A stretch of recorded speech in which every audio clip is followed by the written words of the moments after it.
నమస్తే, welcome to జిల్లా వాణి news. నా పేరు రేవతి. ముందుగా ముఖ్యాంశాలు.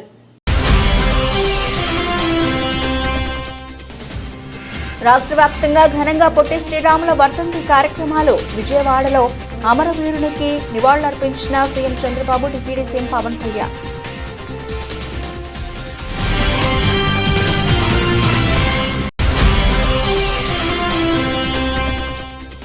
విశాఖ నగరంలో వైఎస్ఆర్సీపీ నూతన కార్యాలయాన్ని ప్రారంభించిన పార్టీ నేతలు.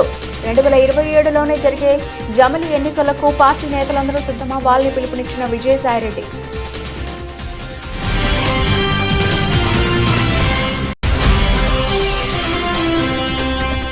వైసీపీ తరఫున గెలిచిన 11 ఎమ్మెల్యేలు వెంటనే తమ పదవులకు రాజీనామా చేయాలన్న మాజీ ఎమ్మెల్సీ బుద్ధ. ప్రభుత్వం నుండి వారికి గౌరవ వేతనంగా వచ్చే ₹175,000 తీసుకోకూడదని డిమాండ్ చేసిన వెంకన్న.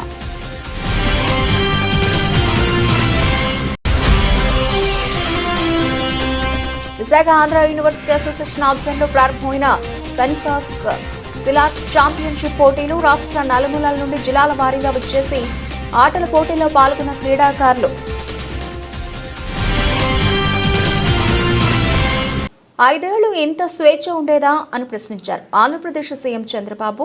విజయవాడ తుమ్మలపల్లి కళాక్షేత్రంలో పొట్టి శ్రీరాములు వర్ధంతి సందర్భంగా డిప్యూటీ సీఎం పవన్ కళ్యాణ్ తో కలిసి సీఎం చంద్రబాబు నాయుడు పొట్టి శ్రీరాములు చిత్రపటానికి పూలమాలలు వేసి నివాళులర్పించారు. అనంతరం ఆయన మీడియాతో మాట్లాడుతూ తెలుగు వారికి ఒక గుర్తింపు వచ్చిందంటే పొట్టి శ్రీరాములు వల్లనే అన్నారు. 2047 విజన్ అనేది వ్యక్తి కోసం, కులం కోసం కాదని రాష్ట్రంలో ఉన్న ప్రతి ఒక్కరి జీవితంలో మార్పు తీసుకొచ్చేందుకు ఇచ్చే హామీ అన్నారు. గత 5 ఏళ్లలో ఇంత స్వేచ్ఛగా మన రాష్ట్రంలో మాట్లాడుకున్నామా? పొట్టి శ్రీరాములు స్వగ్రామంలో అభివృద్ధి పనులు చేయాలని ఆదేశాలిస్తే వాటిని వైసీపీ రద్దు చేసిందని మండిపడ్డారు. 3 రాజధానుల పేరుతో అమరావతిపై కక్షతో వ్యవహరించారని, పోలవరం నాశనం చేసి పక్కన పెట్టారని ధ్వజమెత్తారు.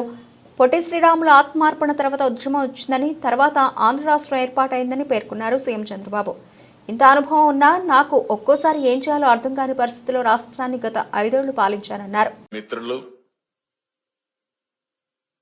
ఆంధ్రప్రదేశ్ రాష్ట్ర ఉప ముఖ్యమంత్రి శ్రీ కొండెదల పవన్ కళ్యాణ్ గారు, వేదికపై ఉన్న సహచర మంత్రివర్గ సభ్యులు,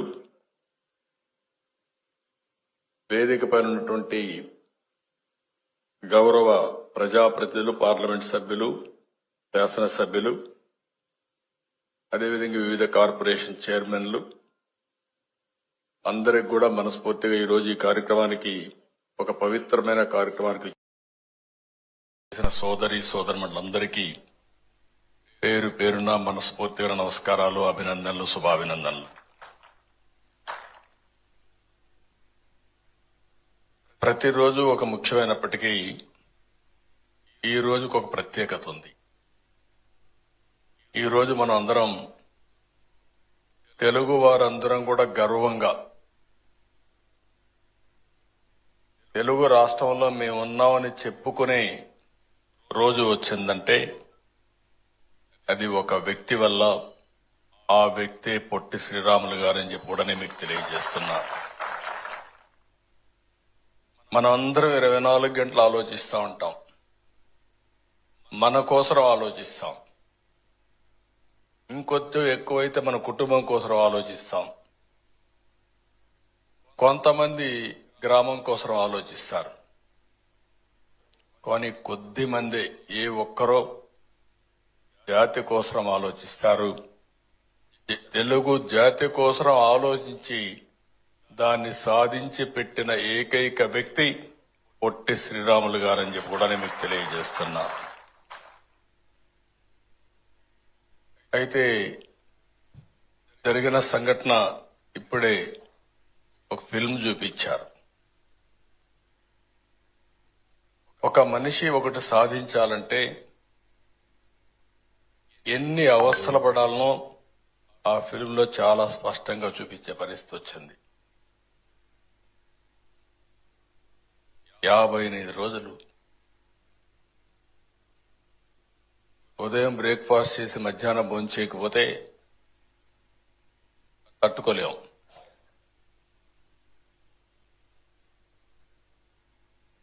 ఈ మధ్య సత్యాగ్రహాలన్నీ చూశాం.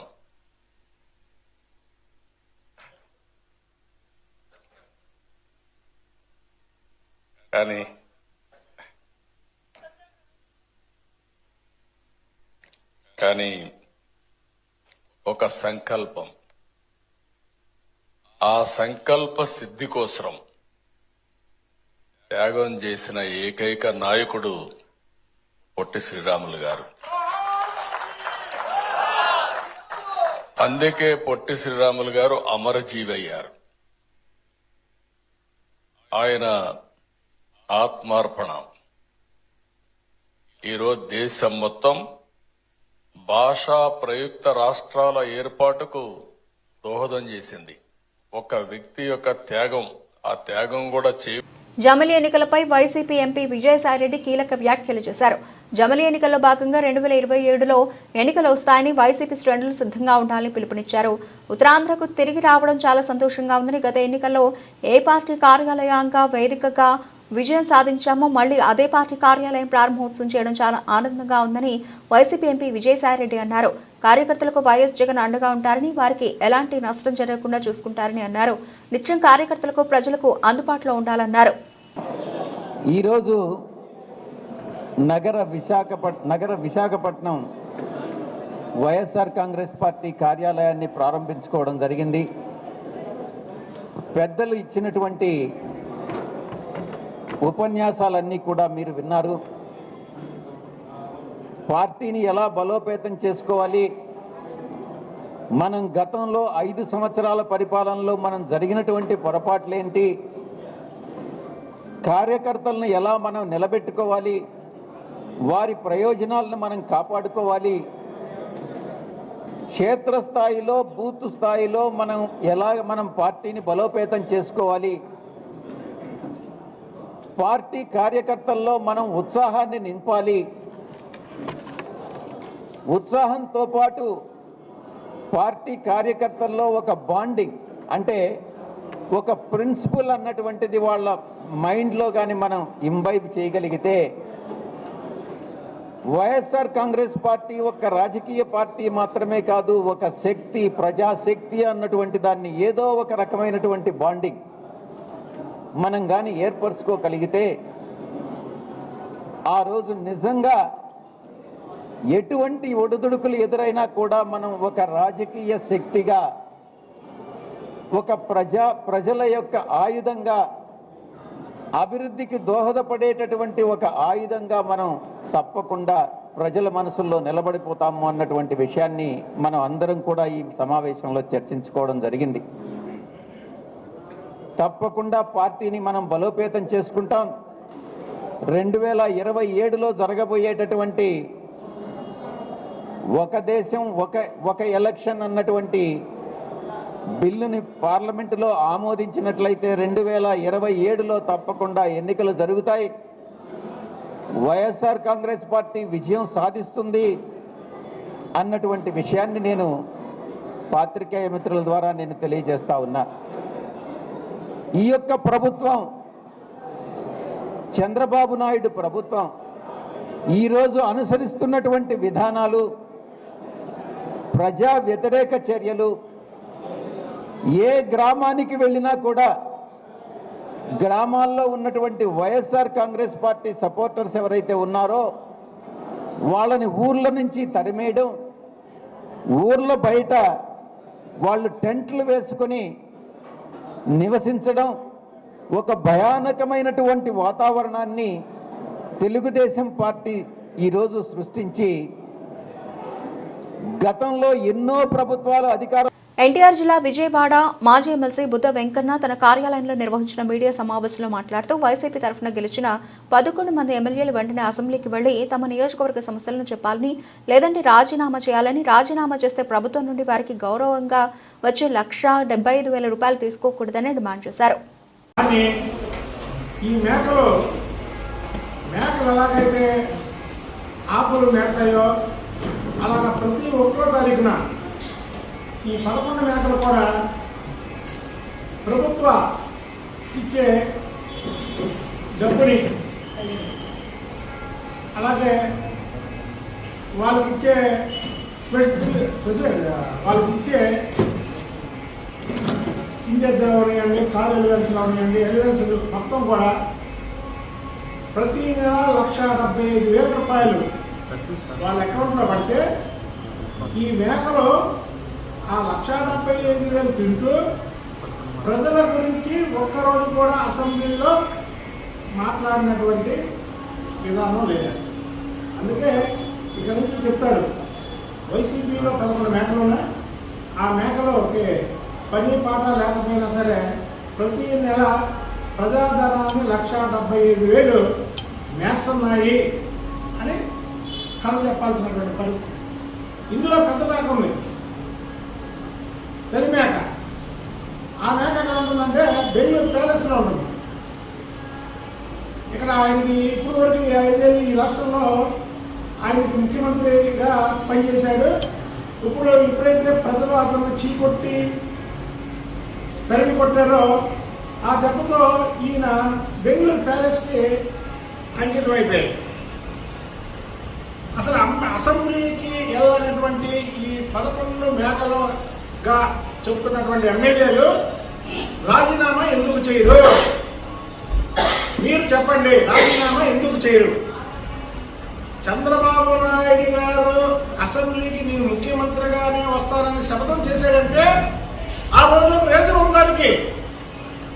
ఆ రోజు ఒక రీజన్ భువనేశ్వరి గారిని నానా మాటలు అనడమే కాకుండా అసెంబ్లీలో ఆయన అవమానించి మాటలకి ఆయన తట్టుకోలేక ఆయన చెప్పినటువంటి విధానం, నేను ముఖ్యమంత్రిగానే మళ్ళీ ప్రజలు నన్ను ఆశీర్వదించి మీరు చేసింది తప్పు, నాది కరెక్ట్ అయితే ప్రజలు నన్ను ముఖ్యమంత్రిగా ఎన్నుకుంటారు, ముఖ్యమంత్రిగా నేను వస్తానని చెప్పాడు ఆయన. అని ఆయన బాయ్కట్ చేశాడు. కానీ మిగతా తెలుగుదేశం పార్టీ ఎమ్మెల్యేలు ఎవరు బాయ్కట్ చేయడా?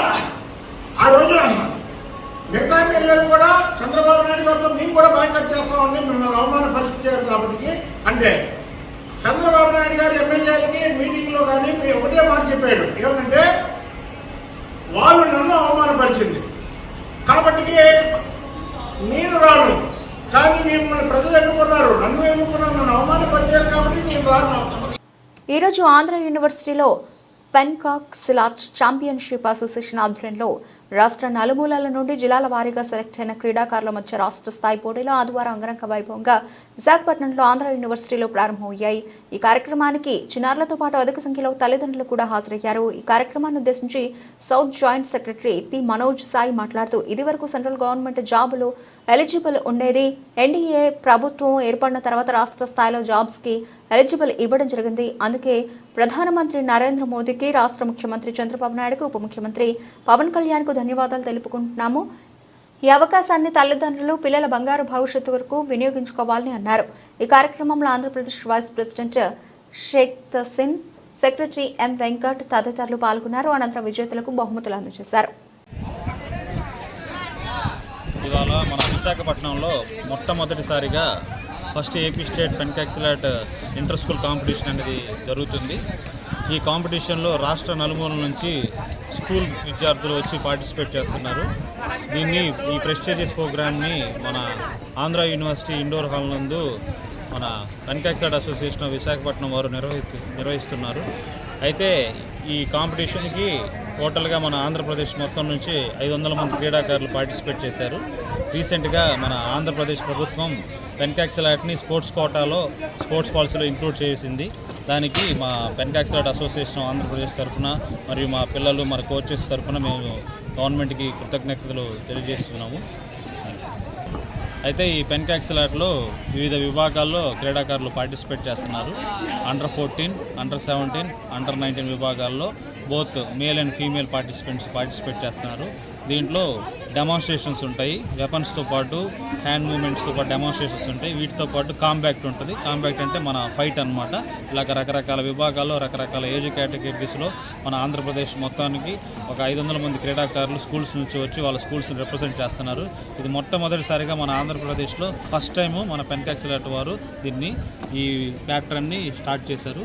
ఇలా స్టార్ట్ చేయడం మేము ఫస్ట్ అవ్వటం మాకు ఎంతో గర్వకారంగా ఉంది.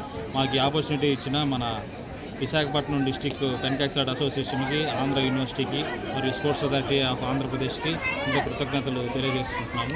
Thank you. Pencak silat martial arts. ఇది పెన్కాక్ సిలాట్ గేమ్. మార్షల్ ఆర్ట్స్లో ఇది ఒక రకము రామాయణం నుండి వచ్చింది. ఇది సెంట్రల్ గవర్నమెంట్ మాకు రికగ్నైజ్ ఇచ్చింది 10 ఇయర్స్లోన. 10 ఇయర్స్ బట్టి మా గేమ్ చాలా బాగా నడుస్తుంది. సెంట్రల్ గవర్నమెంట్లో group D, group C, group డిలో చాలామందికి ఉద్యోగాలు వచ్చి ఉన్నాయి. తర్వాత ఇప్పుడు స్టేట్ గవర్నమెంట్ ఈ కోర్టు ఇచ్చిన తర్వాత బీజేపీ, టీడీపీ, జనసేన మాకు ఇంతకుముందు 2% స్పోర్ట్స్ కోటా ఉండేది. అన్ని స్పోర్ట్స్ ఇంకా మాదే కాకుండా ఇప్పుడు దాన్ని 3% పెంచారు. ఇంకా అది కాకుండా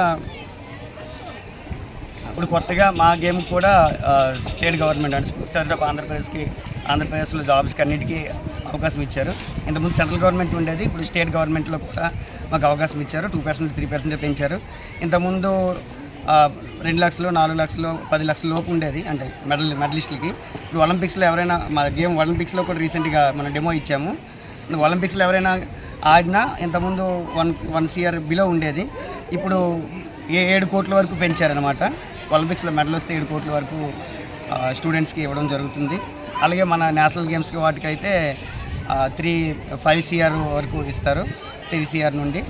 కనుక ఇలాంటి అవకాశాలు మాకు ఇచ్చినందుకు మా పెన్కాక్ సెలెక్ట్ ఆంధ్రప్రదేశ్ అసోసియేషన్ తరఫున సెంట్రల్ గవర్నమెంట్ మోడీ గారికి, ఇక్బాల్ సార్కి, ఇంకా మా స్టేట్ గవర్నమెంట్ చంద్రబాబు నాయుడు గారికి, ఇంకా పవన్ కళ్యాణ్ గారికి, మా south zone secretary Manoj sir గారికి, ఇంకా అందరికీ చాలా చాలా ధన్యవాదాలు. जो है ना ये first state inter school federation की तरफ से मैं ऑब्जर्व से आया हूँ. इसके अंदर जितने बच्चे आए थे, खिलाड़ी आए थे, हर तरह के खिलाड़ी है. इसके अंदर 4 इवेंट होते हैं. इस 4 इवेंट क्या है, 16 इवेंट होता है, तुंगल इवेंट होता है, गंडा इवेंट होता है और फाइट है, टैंडिंग है, इसका नाम फाइट है. इसके अंदर हर एक बच्चों को हम लोग खिलाड़ी खिलाने के लिए आए थे. यहाँ पे खेलने की वजह से क्या है, स्टेट तरफ से भी और नेशनल के वेट से भी हमारे जॉब्स मिलने की अंदाज़ा है. इसलिए अंदाजे को हर बच्चा, हर खिलाड़ी, हर पेरेंट के है ना इसके अंदर लेना चाहिए. हर एक को लेना चाहिए, मेडल लेना चाहिए. हर एक भी बार बार इसको गेम को खेलते हुए आगे बढ़ने के लिए कोशिश करें.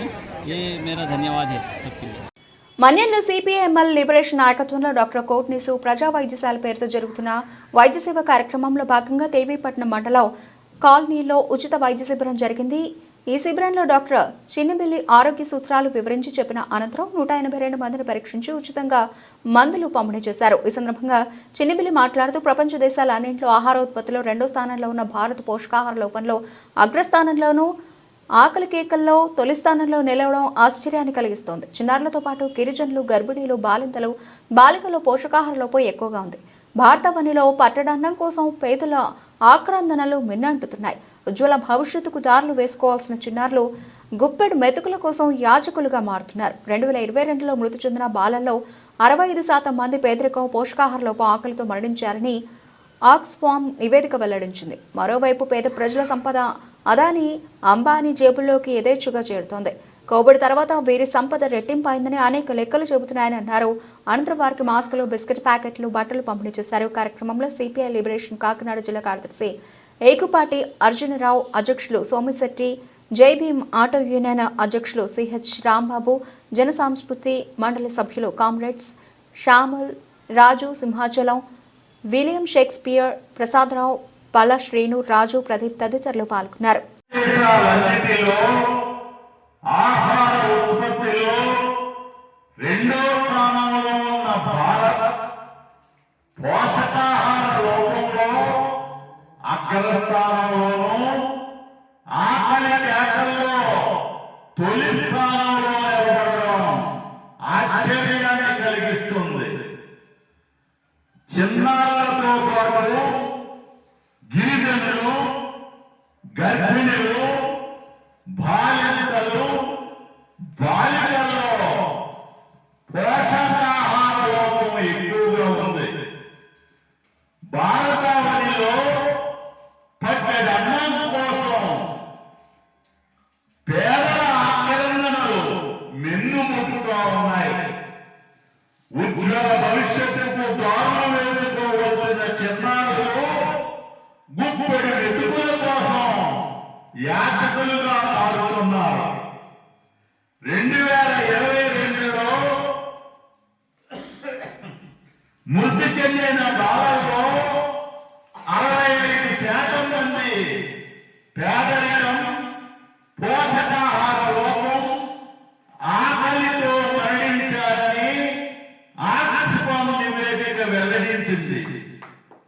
మరోవైపు పేదల సంపద అదానీ అంబానీ జేబుల్లోకి యథేచ్ఛగా చేరుతోంది. కోవిడ్ తర్వాత వీరి సంపద రెట్టింపైందని అనేక లెక్కలు చెబుతా ఉన్నాయి. పోరాడతాం, ప్రజాస్వామ్యం, సోషలిజం, దేశ విముక్తి కోసం.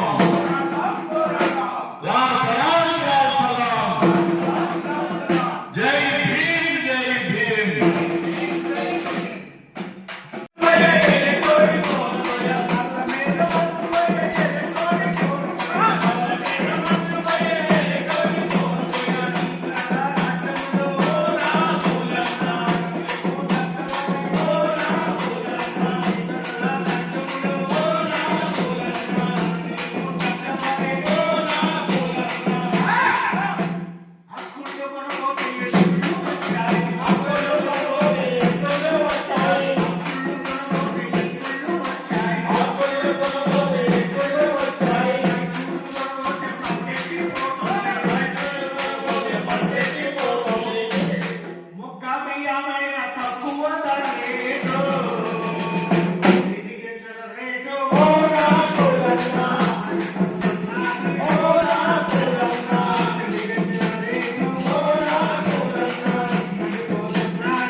ఉక్కు మనిషి సర్దార్ వల్లభాయ్ పటేల్ అమరజీవి పొట్టి శ్రీరాములు వంటి మహనీయుల జీవిత చరిత్ర తెలుసుకుని ప్రతి ఒక్కరూ జీవితంలో ముందుకు సాగాలని పిఠాపురం నియోజకవర్గం వైఎస్ఆర్ కాంగ్రెస్ పార్టీ కోఆర్డినేటర్ వంగ గీతా విశ్వనాథ్ పిలుపునిచ్చారు. సర్దార్ వల్లభాయ్ పటేల్ పొట్టి శ్రీరాములు వర్ధంతులను పురస్కరించుకుని పిఠాపురం వైఎస్ఆర్ కాంగ్రెస్ పార్టీ కార్యాలయ ఆవరణలో పిఠాపురం నియోజకవర్గ వైఎస్ఆర్ కాంగ్రెస్ పార్టీ ఇన్ఛార్జ్ వంగ గీతా విశ్వనాథ్ ఆధ్వర్యంలో వైఎస్ఆర్ కాంగ్రెస్ పార్టీ నాయకులు, కార్యకర్తల, అభిమానులు ఘనంగా నివాళులర్పించారు. ముందుగా వంగ గీతా విశ్వనాథ్ వల్లభాయ్ పటేల్ పొట్టి శ్రీరాములు చిత్రపటాలకు పూలమాలలు వేసి ఘనంగా నివాళులర్పించారు. ఈ సందర్భంగా వంగ గీతా విశ్వనాథ్ మీడియాతో మాట్లాడారు. ఈ కార్యక్రమంలో గండేపల్లి బాబీ, రావుల మాధవరావు, కొత్తం దత్తుడు, తలిశెట్టి వెంకటేశ్వరరావు, బచ్చు మధు, కొత్త మాధవ, డాక్టర్ సమరం, గ్రంథి గణేష్, బతుల సాయి, సిరవరపు అయ్యన్న, పితాని కాశీ, బోనసల శివ, ఆడప రఘు, సామరావుతు లలిత, చౌడిశెట్టి శ్రేణు తదితరులు పాల్గొన్నారు. ఈరోజు అమరజీవి, త్యాగధనుడు, భాషా ప్రయుక్త రాష్ట్రాలు, ముఖ్యంగా మన తెలుగు రాష్ట్రం ఏర్పడడానికి తన జీవితాన్ని అంకితం ఇచ్చిన పొట్టి శ్రీరాములు గారి యొక్క వర్ధంతి. అదేవిధంగా తెల్లవారి గుళ్ళకి గుండె చూపించిన ఉక్కు మనిషి సర్దార్ వల్లభాయ్ పటేల్ గారి వర్ధంతి సందర్భంగా ఈరోజు ఘనమైన నివాళిని వైఎస్ఆర్సీపీ పార్టీ తరఫున పిఠాపురం నియోజకవర్గంలో మా పార్టీ తరఫున మా అందరి తరఫున వారికి ఘనంగా నివాళులు అర్పించడం జరిగింది. మనందరికీ తెలుసు, మరి తెల్లవాళ్ళకి దడదడలాడించిన వ్యక్తి సర్దార్ వల్లభాయ్ పటేల్ అయితే ఈరోజు మనమందరం కూడా మనకొక రాష్ట్రం ఉంది, ఇప్పుడైతే 2 రాష్ట్రాలు ఉన్నాయి. తెలుగు రాష్ట్రం ఏర్పడటానికి తన జీవితాన్ని 58 రోజులు తీవ్రమైన వేదన అనుభవిస్తూ తీవ్రమైన నరకాన్ని చవిచూస్తూ కూడా ఎక్కడా కూడా వెనక్కి తగ్గకుండా తన జీవితాన్ని త్యాగం చేయడం జరిగింది. పొట్టి శ్రీరాములు గారు చాలా మంచి వ్యక్తిగా, ఒక సామాజిక బాధ్యత ఉన్న వ్యక్తిగా, మహాత్మా గాంధీ గారి యొక్క పిలుపుని అందుకునే ఆయన ఈ స్వతంత్రోద్యమంలో రావటం, తర్వాత అనేక ఉద్యమాలకి ఆయన ముందుకు రావటం జరిగింది. రిలీజు సంబంధించిన విషయాల్లో కానీ, విద్యార్థులకు సంబంధించిన విషయాల్లో కానీ, ముఖ్యంగా దళితులకు సంబంధించిన ఆలయ ప్రవేశాలకు కానీ, వారి హక్కుల గురించి కానీ, వారికి సంఘంలో ఉండే స్థానం గురించి కానీ ఆయన చాలా పోరాటాలు చేయడం జరిగింది. అంతేకాకుండా మరి మనమంతా కూడా చెన్నై మద్రాసు రాష్ట్రంలో కలిసి ఉంటే మనల్ని అందరినీ కూడా మద్రాసీలుగానే పిలిచి ఏ విధమైన పౌర హక్కులు లేకుండా, ఏ విధమైన గౌరవం లేకుండా చాలా తక్కువగా చూసే పరిస్థితిలో మరి పొట్టి శ్రీరాములు గారు ఒక నిర్ణయం తీసుకుని, అంటే తెలుగువారిని ఒక రకంగా ఆరంభ సూర్యులు ఏ పనైనా మొదలు పెడతారు కానీ ఏది పూర్తి చేయరు అనే ఒక విధానం ఉన్నప్పుడు ఆయన అలా కాదు, మన రాష్ట్రం మనకు ఉండాలి, మన తెలుగువారికి ప్రత్యేక రాష్ట్రం ఉండాలని చెప్పి ఆయన మరి నిరాహార దీక్ష ప్రారంభించి ఎవరు కలిసి రాకపోయినా కూడా, ఎవరు ఆయనకి సహకరించకపోయినా కూడా నేను మాత్రం నా ప్రాణాలు ఉన్నంత వరకు దీనికి కోసమే నేను నిలబడతానని చెప్పి ఆయన నిలబడ్డం. అప్పుడు లక్షలాది మంది, ముందు ఎవరు కలిసి రాకపోయినా ఆయన ప్రాణత్యాగ అనంతరం జరిగిన పరిణామాలతో మొత్తం యావత్తు రాష్ట్రం అంతా కూడా కదిలి వస్తే వెంటనే ప్రధానమంత్రి అప్పుడు అనౌన్స్ చేయడం జరిగింది, అమరజీవి పొట్టి శ్రీరాములు యొక్క త్యాగం వృధా పోదు, ఒక ప్రత్యేక భాషా ప్రయుక్త రాష్ట్రాన్ని ఏర్పాటు చేస్తున్నామని చెప్పి. హలో మాల చెలో గుంటూరు అంటూ పాయకరావుపేట మాల సోదరులు గుంటూరు మాలల మహాగర్జన సభకు బయలుదేరారు. ఈ మేరకు అనకాపల్లి జిల్లా పాయకరావుపేట దళిత నాయకులు గారా ప్రసాద్, నియోజకవర్గ మాలల జేఏసీ కన్వీనర్ పెదపాటి మేఘరంజన్ ఆధ్వర్యంలో చెలో గుంటూరు కార్యక్రమం అట్టహాసంగా జరిగింది. కార్యక్రమంలో భాగంగా స్థానిక తాండవ జంక్షన్ వద్ద గల డాక్టర్ బిఆర్ అంబేద్కర్ కి నేతలు పూలమాలల వేసి ఘన నివాళులర్పించారు. వర్గీకరణపై సుప్రీంకోర్టు తీర్పును ఉపసంహరించుకోవాలని, దళితుల ఐక్యత వర్ధిల్లాలి అంటూ నినాదాలు చేశారు. జై భీమ్ నినాదాలతో నిరసనలు తెలియజేస్తూ పట్టణం హోరెత్తించారు. అలాగే అనంతరం పెదపాటి మేఘరంజాన్ జెండా ఊపి హలోమాల చెలో గుంటూరు కార్యక్రమాన్ని ప్రారంభించారు. ఈ కార్యక్రమంలో జేసీ కో కన్వీనర్ ఇంజరపు సూరిబాబు, అయ్యన మూర్తి, చిరుకూరి పేర్రాజు, కువ్వల కుమార్, గారా రమేష్, గుల్లా నాగు, గారా చంటి, వార్డు మెంబర్లు పలప్రసాద్, తాటిపాక లోవరాజు తదితర మాల సోదరులు భారీ ఎత్తులో పాల్గొన్నారు. ఈ మేరకు జేఏసీ కన్వీనర్ పెదపాటి మేఘరంజన్ మీడియాతో మాట్లాడారు.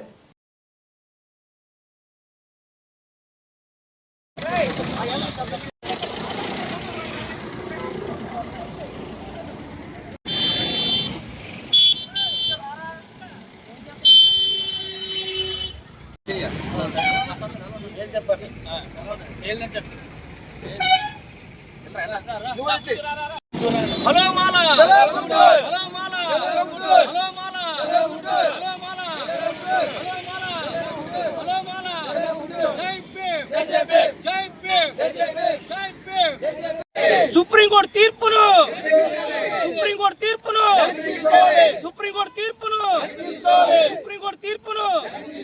జై భీమ్, జై భీమ్, మాలైక్యత.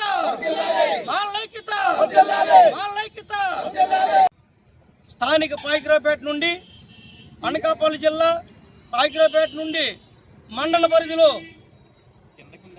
అలో మాల చలో గుంటూరు కార్యక్రమానికి మాలల మహాగర్జన సభను విజయవంతం చేయడానికి మండల పరిధిలో ఇంచుమించులో ఒక 7 కార్లు 4 ఆటోల మీద మరి బయలుదేరి పాయకరావుపేట నుంచి మరి మాల నాయకులు, మాల సింహాలందరూ కూడా బయలుదేరి వెళ్తున్నారు. కాబట్టి ఈ సభను విజయవంతం చేసి ఏదైతే ఆగస్టు 1 సుప్రీంకోర్టు బ్రాహ్మణుల అగ్రహారం, సుప్రీంకోర్టు కాదు అది బ్రాహ్మణుల అగ్రహారం నుండి నరేంద్ర మోడీ ఇచ్చే సూచన మేరకు ఎస్సీ వర్గీకరణ చేశారు. కాబట్టి రాష్ట్రాలకు అధికారం ఇస్తూ ఒక తీర్పును, మాలలకు వ్యతిరేకంగా ఇచ్చినటువంటి తీర్పును భారత రాజ్యాంగాన్ని ఉల్లంఘించి, రాజ్యాంగంలో ఉన్నట్టు కాకుండా రాజ్యాంగాన్ని ఉల్లంఘించి వాళ్ళు ఇచ్చిన తీర్పును నిరసిస్తూ ఈరోజు గుంటూరులో జరుగుతున్నటువంటి ఈ సభను విజయవంతం చేసే దిశగా మేమందరం పాయకరాపేట నుంచి అందరూ బయలుదేరి వెళ్తున్నాం. ఈ కార్యక్రమంలో పాల్గొన్నటువంటి నా మాల సింహాలు, నా మాల నాయకులందరూ కూడా జైబీలు తెలుపుతున్నాం. అలాగే జిల్లాల నుండి, ఉత్తరాంధ్ర జిల్లాల నుండి కూడా అనేకమైన బస్సులు, అనేకమైనటువంటి వ్యాన్లతోటి, మరి అలాగే ట్రైన్లు కూడా నిన్న సాయంత్రమే రాయగడ ప్యాసింజర్కి మా తుని పాయకరాపేట ఏరియా నుంచి కొంతమంది యువకులు బయలుదేరి వెళ్ళారు. మరి శ్రీకాకుళం నగరంలో భక్తులు కోరిన కోరికలు తీర్చే తల్లిగా ప్రసిద్ధిగాంచిన ఎంతో ప్రసిద్ధి చెందిన ఉత్తరాంధ్ర ప్రజల ఇలవేల్పు కోటి మహిమలు గల తల్లి మహాశక్తి స్వరూపిణి పాత శ్రీకాకుళంలో కొలువై ఉన్న శ్రీ సంతోషిమాత అమ్మవారి దేవస్థానంలో మార్గశిర శుద్ధ పౌర్ణమి సందర్భంగా ఆదివారం ఉదయం శ్రీ సంతోషిమాత అమ్మవారికి సుప్రభాత సేవ, కుంకుమ పూజ, అష్టోత్తర శతనామార్చన, శ్రీదేవి ఖడ్గమాలలతో అలంకరించి మహాహారతి, వేద పారాయణాలతో ఆలయ ప్రధాన అర్చకులు మోదుకూరి కిరణ్ శర్మ ఆధ్వర్యంలో వైభవంగా జరిగాయి. అధిక సంఖ్యలో భక్తులు అమ్మవారిని దర్శించుకుని తీర్థ ప్రసాదాలు స్వీకరించారు.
గొల్లప్రోలు మండలం చేబ్రోలు గ్రామంలో వెంచేసి ఉన్న శ్రీ సీతారామ దేవస్థానానికి సంబంధించి వెండి పంచపాత్రలు సమకూర్చడానికి తెలుగుదేశం పార్టీ రాష్ట్ర అధికార ప్రతినిధి పిఠాపురం మాజీ ఎమ్మెల్యే వర్మ ₹1,00,000 విరాళాన్ని శ్రీ సీతారామ దేవాలయ నిర్వాహకులకు అందజేశారు. ఈ సందర్భంగా చేబ్రోలు గ్రామ పెద్దలు మాజీ ఎమ్మెల్యే వర్మను ఘనంగా సన్మానించారు.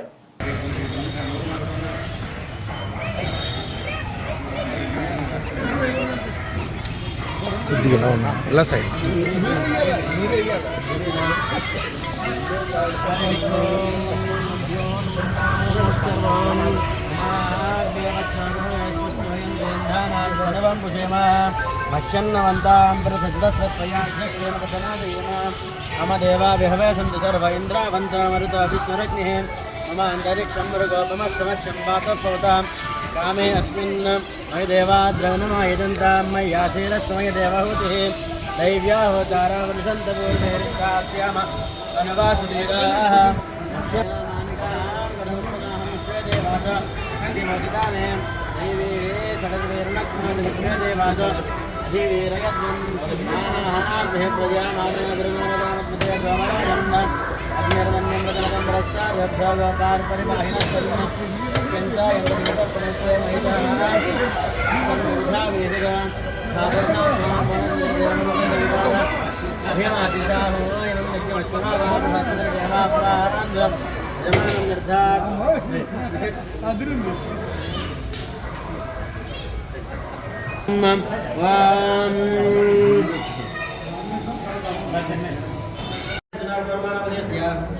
लक्ष्मीदेवनवधेस्य गिरीश्वरनवधेस्य मनीषनवधेस्य सहकुटुम्बस्य सभादरस्य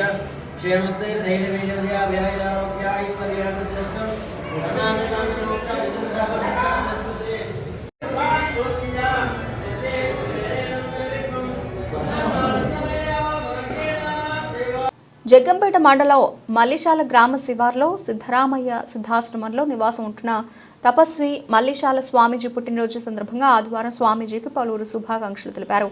ఈ సందర్భంగా స్వామీజీ మాట్లాడుతూ మార్గశిర మాసం చాలా విశేషమైంది. అన్ని మాసాల కన్నా మార్గశిర మాసం ప్రాముఖ్యత ఉందని, మోక్ష మార్గాన్ని తెలుసుకుని ఎవరికి వారు మనసును మార్గాన్ని అభ్యసిస్తూ భార్య పిల్లలతో మార్గశిర మాసం ఎట్టివారికైనా ఒక మార్గాన్ని కల్పిస్తుందని, ఈ మార్గశిర మాసం అనేది ప్రతి ఒక్కరికి మంచి మార్గాన్ని కల్పిస్తుందని ఋషులు ఈ మార్గశిర మాసంలో అత్యంత దీక్షలు విరమించి విరామం పొందుతారు.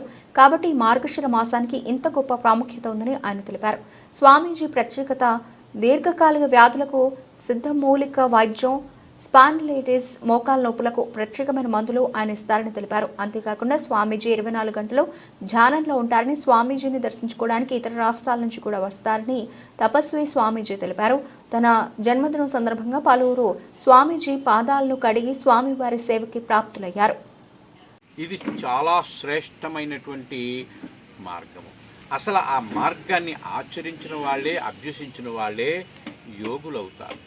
గనుక యావన్ దేశ ప్రజలు ఎవరైతే ఉన్నారో, ప్రపంచ దేశాల్లో నివసించేటువంటి మానవులు ఎవరైతే ఉన్నారో, ఈ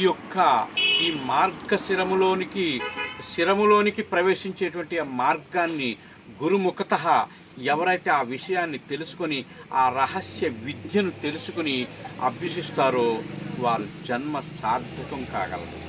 ఎందుకంటే భారతదేశంలో అడుగడుగున అటువంటి మహాత్ములు ఉన్నారు. కాకపోతే ఈ జనబాహుల్యంలోనికి వారు రాకపోవచ్చు. ఎందుకంటే హిమాలయాలలో ఎక్కువ వారు నివసిస్తూ ఉంటారు.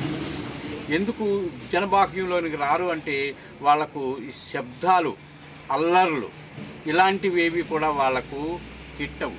వాళ్ళు నిరంతరము ఆ నిశ్శబ్దమైనటువంటి ఆ స్థితిలోనే వాళ్ళు ఉంటారు. కనుక ఈ జనమధ్యంలోనికి వచ్చి ఈ అల్లర్లు పాలులు వాళ్ళు ఇష్టపడకుండా వాళ్ళంతటే ఉంటారు.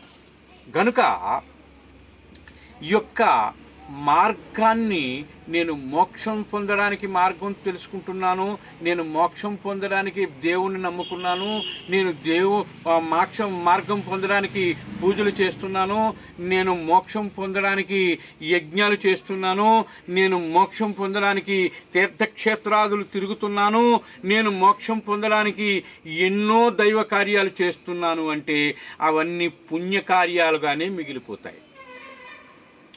మోక్షం అనేది భగవంతుడు కూడా ఇచ్చేది కాదు. తనకు తాను కష్టపడి సాధన చేసి అతను పొందవలసినటువంటిది మోక్షము. అంతేగాని మోక్షము ఒక ఫలము కాదు ఇవ్వడానికి. గనుక ఈ విషయాన్ని ఎవరైతే గ్రహిస్తారో వాళ్ళు జన్మను సార్థకం చేసుకోగలుగుతారు. అంతేగాని మాది ఆ మతం అండి, మాది ఈ మతం అండి, ఈ మతంలో ఏదీ లేదండి, ఆ మతంలోకి వెళ్తే అన్నీ ఉన్నాయండి, ఇలాంటి బోకపు మాటలు మాట్లాడి జీవితాన్ని వృధాలు చేసుకోకండి. ఎందుచేతనంటే నీవు కష్టపడి సంపాదించుకుని ఉద్యోగం చేస్తావో, కూలి పని చేస్తావో, ఏం పని చేస్తావో 10 రూపాయలు సంపాదిస్తే నీ కుటుంబాన్ని పెంచుకోగలుగుతావు. నువ్వు ఎటువంటి సంపాదన లేకపోతే నీ భార్య పిల్లలు, కనీసం జన్మనిచ్చిన తల్లిదండ్రులు కూడా వీడు సోమరపోతని చెప్పి వాళ్ళు నీకు ముద్ర వేస్తారు, అసహ్యంగా చూస్తారు. నువ్వు 2 చేతుల నిండా సంపాదిస్తేనే మా వాడు గొప్పవాడు, మా బిడ్డ గొప్పవాడు, గొప్ప పనివాడు, మంచి సంపాదనలు చేస్తాడు అని తల్లిదండ్రులు పొగుడుతారు, కట్టుకున్న భార్య పిల్లలు కూడా సంతోషిస్తారు, పొగుడుతారు. గురువుగారి దగ్గరికి నేను విశాఖపట్నం నుంచి వచ్చాను. గురువుగారి గురించి తెలుసుకొని, అంటే మోక్ష మార్గం, నిజమైన సిద్ధ విద్య ద్వారా మోక్ష మార్గాన్ని ఎలా ప్రాప్తం చేస్తాం సిద్ధ గురువు గారి దగ్గర తెలుసుకుందామని వచ్చాను. ఇక్కడికి వచ్చినాక నేను నిజంగా చాలా సంతోషంగా ఉన్నాను. ఇది నిజమైన విద్య నేర్చుకున్నందుకు నిజంగా ఇక్కడికి ఎంతో భాగ్యం ఉంటే తప్ప ఇక్కడ దాకా రాలేరు. ఇక్కడికి వచ్చారు అంటే నిజంగా వాళ్ళ పూర్వజన్మ సుకృతం ఉంది. ఇక్కడికి వచ్చి ఈ విద్యను నేర్చుకొని అందరూ కూడా తరించాలని మనస్ఫూర్తిగా కోరుకుంటున్నాను. ఈరోజు గురువుగారి ఈరోజు గురువుగారి జన్మదినోత్సవం కార్యక్రమం సందర్భంగా గురు పౌర్ణమి రోజున గురువుగారి పాద పూజ చేసి ఇక్కడ అందరు కూడా కొత్తగా విద్య నేర్చుకున్న వాళ్ళందరికీ కూడా దీక్ష ఇచ్చి ఆశీర్వచనం తీసుకున్నారు. కాకినాడ జిల్లా ప్రతిపాడులో అత్యాధునిక సదుపాయాలతో నిర్మించిన దేవర్ష్ హాస్పిటల్ ప్రారంభోత్సవానికి విచ్చేసిన ఎమ్మెల్యేలు జ్యోతుల నెహ్రూ, వరుపుల సత్యప్రభాలకి హాస్పిటల్ యాజమాన్య డాక్టర్ అంజనాయక్, డాక్టర్ విజయ ఘన స్వాగతం పలికారు. అనంతరం ఎమ్మెల్యేలు దేవర్ష్ హాస్పిటల్ ప్రారంభించి జ్యోతి ప్రజ్వలన చేశారు. ICU, casualty, general ward, operation theatre తదితర విభాగాలను నాయకులు చేతుల మీదుగా ప్రారంభించారు. ఈ సందర్భంగా ఎమ్మెల్యేలు సత్యప్రభ, నెహ్రూలు మాట్లాడుతూ గ్రామీణ ప్రాంతాల్లో కార్పొరేట్ స్థాయి సదుపాయాలతో, అధునాతన పరికరాలతో ఈ ప్రాంతంలో హాస్పిటల్ నిర్మించడం సంతోషదాయకమని అన్నారు. ప్రజలందరికీ అందుబాటులో ఉంటూ మెరుగైన వైద్యం అందించాలని ఎమ్మెల్యేలకు సూచించారు. ఈ సందర్భంగా హాస్పిటల్ యాజమాన్యం డాక్టర్ విజయ, డాక్టర్ అంజనాయక్ మాట్లాడుతూ తమ హాస్పిటల్ నందు అన్ని రకాల వైద్య సేవలు పేద ప్రజలకు అందుబాటులో ఉంటాయని, గ్రామీణ ప్రాంత ప్రజలకు మెరుగైన వైద్యం అందించడమే లక్ష్యంగా దేవర్ష్ హాస్పిటల్ ప్రారంభించడం జరిగిందన్నారు. కార్యక్రమంలో ప్రముఖ వైద్యులు, ప్రముఖ రాజకీయ నాయకులు విచ్చేసి వారికి శుభాకాంక్షలు తెలియజేశారు. అంజనాయక్ అండి, యూరాలజిస్ట్. మెయిన్ ఉద్దేశం ఏంటంటే రూరల్ ఏరియాలో సూపర్ స్పెషాలిటీ సేవలు అందించాలనే ఉద్దేశంతో హాస్పిటల్ పెట్టామండి. అందరికీ నమస్కారం. ఈరోజు మన ఏదైతే ఈ ప్రతిపాడు గ్రామంలో దేవర్ష్ హాస్పిటల్ ఉంది, డాక్టర్ విజయ మేడం గారు, అంజబాబు గారు కలిసి ఏర్పాటు చేసిన హాస్పిటల్ నిజంగా మన నియోజకవర్గంలో, మన ప్రతిపాడు మండలంలో ఏర్పాటు చేసిన ఈ హాస్పిటల్ నిజంగా మనకు చాలా ఉపయోగకరమైనది. ఇలాంటి విజయ మేడం గారు ఏర్పాటు చేసిన వల్ల ఈ చుట్టుపక్కల గ్రామాలందరికీ కూడా ఈ హాస్పిటల్ ఎంతో ఉపయోగపడాలని మనస్ఫూర్తిగా కోరుకుంటున్నాను. మన ఏరియాలో కార్పొరేట్ స్థాయిలో ఒక హాస్పిటల్ ప్రాథమిక అన్నది నిజంగా చాలా సంతోషకరం. వీరి సేవలు కూడా అందరికీ అందుబాటులో ఉంటాయని మనస్ఫూర్తిగా కోరుకుంటూ ఈ సందర్భంగా వారికి శుభాకాంక్షలు తెలియజేసుకుంటూ అందరికీ నమస్కారం అండి. నా పేరు డాక్టర్ విజయ. ఈ Devarsha multi speciality hospital 50 bedded hospital అండి. ఇది multi speciality, super speciality services గ్రామీణ ప్రాంతాలు, ట్రైబల్ పీపుల్కి వాళ్ళ ఇంటికి దగ్గరలో సేవలు అందించాలనే మెయిన్ ఉద్దేశంతో ఈ హాస్పిటల్ కన్స్ట్రక్ట్ చేశామండి. ఇందులోని అన్ని సర్వీసెస్ అంటే gynaec, orthopaedics, paediatrics, 24/7 emergency services, ICU services, urology, cardiology, ఇంకా అన్ని సూపర్ స్పెషాలిటీస్ని కూడా మేము ఇందులో సమకూర్చామండి. సో ప్రజలందరూ కూడా ఈ సర్వీసెస్ని మీరు దూర ప్రాంతాలకి వెళ్ళాలనే బాధ లేకుండా మీకు అతి చేరువలో పెట్టాం కాబట్టి ఈ సేవల్ని మీరు వినియోగించుకోవాలని చెప్పి మేము ఆశిస్తున్నామండి. తక్కువ ధరలో పేదలందరికీ కూడా కార్పొరేట్ వైద్యం అందించాలనేది మా ఆశయం అండి. బులెటిన్ ముగించే ముందు హెడ్లైన్స్ మరోసారి.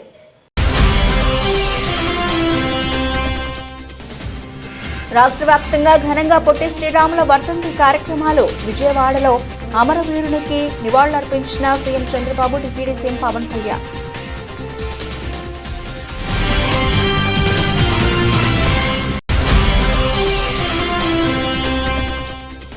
విశాఖ నగరంలో వైఎస్ఆర్సీపీ నూతన కార్యాలయాన్ని ప్రారంభించిన పార్టీ నేతలు. 2027లోనే జరిగే జమిలి ఎన్నికలకు పార్టీ నేతలందరూ సిద్ధమవ్వాలని పిలుపునిచ్చిన విజయసాయిరెడ్డి.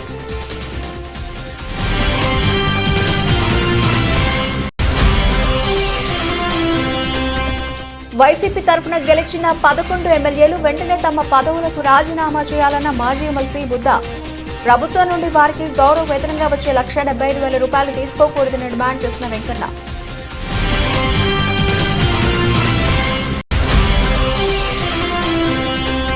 విశాఖ ఆంధ్ర యూనివర్సిటీ అసోసియేషన్ ఆధ్వర్యంలో ప్రారంభమైన కన్కాక్ సిలాట్ ఛాంపియన్షిప్ పోటీలు. రాష్ట్ర నలుమూలల నుండి జిల్లాల వారీగా వచ్చేసి ఆటల పోటీల్లో పాల్గొన్న క్రీడాకారులు.